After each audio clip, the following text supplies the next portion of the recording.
we see in our gospel today the call of Matthew. I could just imagine the scene. Matthew was in his tax booth there, and Jesus passing by and looking at him and said, "Come, follow me." Let's say I'm Matthew. I said, are you really calling me? Do you know that I'm a tax collector?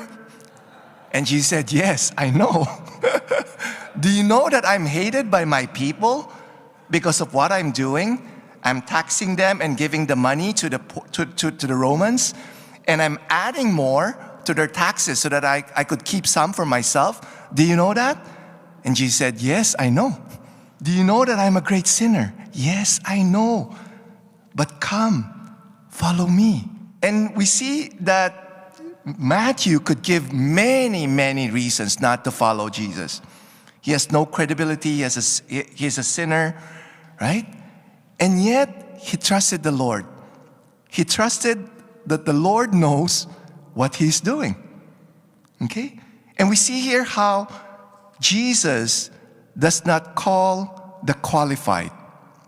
He qualifies the one that he calls. Jesus could have chosen the Pharisees, the Sadducees, to be his disciple. But he chose a tax collector, a great sinner, right? A tax collector is, the level of the tax collector is like a level of a prostitute. That low in society. And yet, Jesus called Matthew to be a disciple, and then later on to be an apostle, to be sent out. In fact, if you watch Chosen, right, they portray Matthew there as having like an obsessive compulsive, right? And yet the Lord used that. He was obsessive and compulsive in writing the gospel. It was so orderly that in RCIA, for the candidates, it's good for them to go through the Gospel of Matthew. And his love for power and money was purified. That was the reason why he became a tax collector. He loves money so much, and he loves power. And the Lord purified him of that.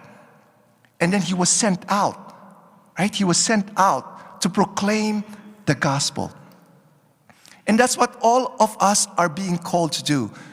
The Lord is calling us, "Come, follow me." That the Lord will qualify you. Despite your imperfections, despite your weaknesses, despite your lack of giftedness, the Lord will use you. In fact, the Lord will use you in a more powerful way because he will use you in your weakness.